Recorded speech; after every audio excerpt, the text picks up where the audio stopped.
In our last lecture, we have read about page number 26 and 27 of this lesson. The name of the lesson is The Journey. और पिछले lecture में हमने पढ़ा कि the journey तिनुला नाम की एक गर्ल की कहानी है जो बोर्डिंग स्कूल में एक हिली एरिया में बोर्डिंग स्कूल में पढ़ती है और बोर्डिंग स्कूल से वैकेशन होने पर वो घर आती है। अब वैकेशन ख़त्म हो जाती है। जब वैकेशन ख़त्म हो जाती है तो वो घर से हॉस्टल जाने के लिए रेडी है, लेकिन वो इस चीज़ से डरी हुई है कि ये जर्नी बहुत ही थकाने वाली है और वो अपनी प्रीवियस जर्नी को याद करती है। वो याद करती है कि किस तरह से जब वो बोर्डिंग स्कूल से वापस घर आई थी तो उसे कितनी सारी डिफ़िकल्टीज़ को फेस करना पड़ा था उस जर्नी में। और इसी सीरीज़ में हमने रीड किया था कि इस जर्नी को पार करते हुए जब वो घर आई थी अपने ब्रदर के साथ, उसके ब्रदर का नाम था तेमजेनबा, तब उन्होंने एक रिवर को क्रॉस किया था और एक ग्रुप के साथ, एक समूह के साथ वो इस जर्नी को पार करते हुए आए थे। वहीं से आगे हम कंटिन्यू कर रहे हैं और लास्ट हमने रीड किया था कि तिनुला को ग्रुप की कुछ महिलाओं ने खाने के लिए चावल दिए और जब उससे ज़्यादा नहीं खाया जाता तो वो उसको फेंकने लगती है, लेकिन ब्रदर उसको कहता है कि कुछ भी मत फेंको और जो भी मिलता है सब कुछ पैक करते जाओ। After they had eaten they entered the river, और जब वो खाना खा चुके थे तो उन्होंने रिवर में एंटर किया। The water was knee deep for the adults, adults के लिए मतलब जिनकी एज काफ़ी बड़ी थी, वयस्क थे जो, उनके लिए पानी घुटनों तक था। But reached up to the eyebrows, लेकिन तिनुला जो कि वयस्क नहीं थी, 13 ईयर की गर्ल थी, उसकी आईब्रोज तक ये पानी जा रहा था। Her brother and another man hoisted her up, उसके भाई ने और एक दूसरे व्यक्ति ने उसे ऊंचा उठाया। Each putting his hand under an armpit, दोनों ने उसके हाथ को अपनी बगल में दबाया। And safely carrying her to the other bank, और उन्हें सेफली तिनुला को नदी के दूसरे किनारे तक ले गए। Soon after crossing the river the road became steep, river के क्रॉस करने के बाद रोड और ज़्यादा नुकीला हो गया। At first gradually but from a certain point almost perpendicular, starting में ये कम स्टीप था लेकिन एक पॉइंट पर जाकर ये लगभग परपेंडिकुलर हो गया, लंबवत हो गया। It was more than the girl could negotiate and she sat down on one of the stone steps, और अब लड़की बात नहीं कर पा रही थी, थक गई थी और इसीलिए वो एक पत्थर की सीढ़ी पर बैठ गई। एंड बिगेन टू क्राई, और रोने लगी। The other had already gone quite far ahead, बाकी काफ़ी आगे पहुंच चुके थे। So they did not see this, इसीलिए वो इनको नहीं देख पाए। But the brother was worried, लेकिन भाई को चिंता थी। He sat down with her for a while, वो उसके साथ कुछ पल के लिए बैठा। एंड सूट हर, और उसको थोड़ी सी शांत बना दी। Pointing to the sun moving towards the west, उसने सूरज की तरफ इशारा किया जो वेस्ट से पश्चिम की तरफ जा रहा था। And telling her once again, और उसे फिर से कहा किस चीज़ के बारे में, of the dangers lurking in the jungle, कि जंगल में जो खतरे हैं वो छाए हुए हैं। He could not carry her even if he had wanted to, और उसका भाई उसे उठाकर भी नहीं ले जा सकता था अगर चाहता भी तो। He was carrying her tin trunk with a few of her belongings inside, उसके पास उसका एक टीन का संदूक था जिसमें उसका सामान था। She remembered how she struggled over every step until, और उसे याद था कि उसे किस तरह से हर स्टेप पर स्ट्रगल करना पड़ा तब तक जब तक कि जो सन था वो लगभग सेट नहीं हो गया, अस्त नहीं हो गया। And they reached the village, और वो गांव पहुंच गए। When she woke up the next morning her feet were swollen, अगले दिन जब वो उठी तो उसके पैर सूजे हुए थे एनॉर्मसली, यानी बहुत ही ज़्यादा। And for one whole week she could not walk properly, और एक वीक तक तो उसे चला भी नहीं गया। So difficult was this journey. Now on the morning when she would have to make the same journey, और अब जब उसको यही जर्नी दोबारा करनी थी, सेम रिवर को क्रॉस करना था। And travel further either by train और बस टू हर बोर्डिंग स्कूल, और ये जर्नी पार करने के बाद आगे बस या ट्रेन से बोर्डिंग स्कूल पहुंचना था। She was full of misgivings, तो वो बहुत ही परेशान थी। The racket created by the piglet had awakened her aunt and she was trying to prod the puddled figure wrapped in the torn blanket asleep on the mat on the floor, और piglets के द्वारा किए गए शोर ने उसकी aunt को जगा दिया था और अब वो फर्श पर पड़े हुए ब्लैंकेट के अंदर लिपटी हुई उस फिगर को उठाती है। शी गोट अप फर्स्ट, वो पहले उठी। Going to her tin case, फिर अपने टीन केस के पास गई। कौन उठी?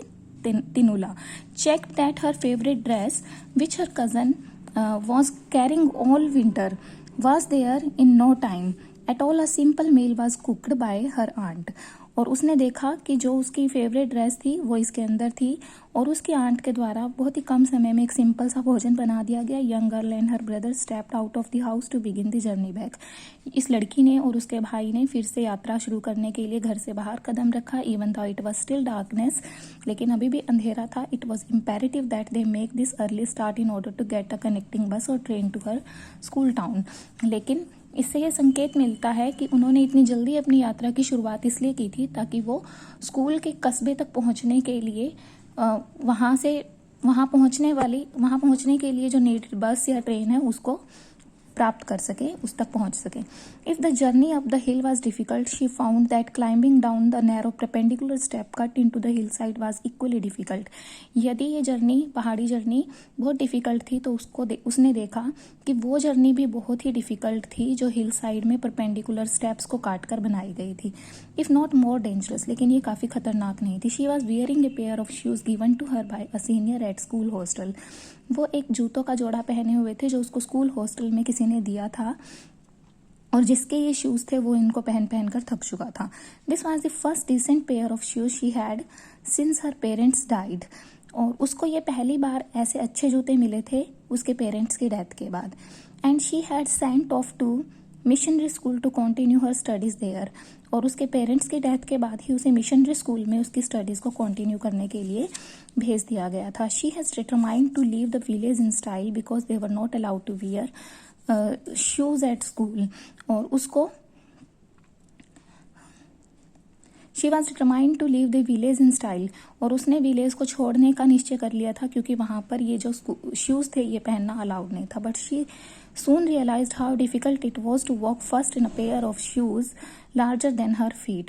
लेकिन जल्दी उसे रियलाइज हुआ कि इन शूज़ में चलना कितना डिफिकल्ट था क्योंकि वो उसके पैर से एक साइज बड़े थे. So she took them of, इसीलिए इसने इनको निकाल लिया. And tying them together with the laces, और उन्हें लेसेस से बांध लिया. स्ट्रंग देम अराउंड हर नेक लाइक अ गार्लैंड, और उन्हें एक हार की तरह से अपने गले में लटका लिया. They were now dangling at an awkward angle.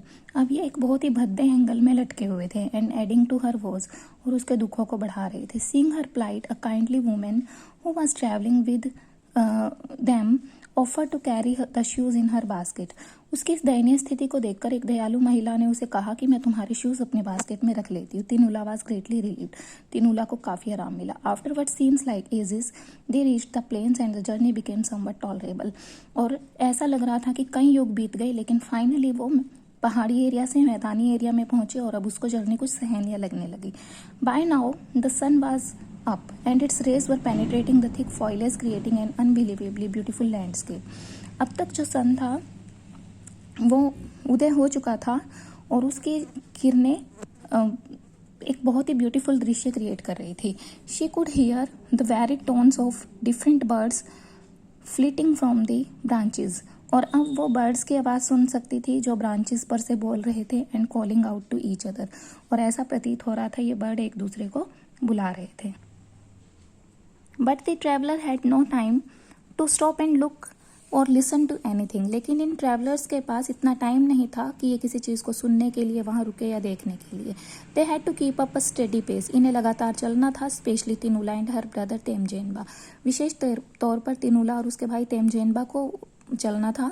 As they had to reach Mariani by 4 o'clock in the afternoon, क्योंकि इन्हें मरियानी हिल पर 4 बजे तक पहुंचना था. At one point after the party negotiate a puddle by walking over a fallen log, they came across a peculiarly shaped depression and fresh dung near it upon which the rays of the afternoon sun shone directly. और एक जगह पहुंचकर इस समूह ने आपस में बातें की और वहां पर एक टूटा हुआ लॉग यानी कि लकड़ी का लट्ठा पड़ा हुआ था. They came across a peculiarly shape depression. तब उन्होंने देखा कि समूह के सदस्यों के फेस पर काफी तनाव था और वहां पर फ्रेश डंग पड़ा हुआ था जिसके ऊपर सूरज की किरणें लगातार चमक रही थी. Tinula's brother exclaim to the older women.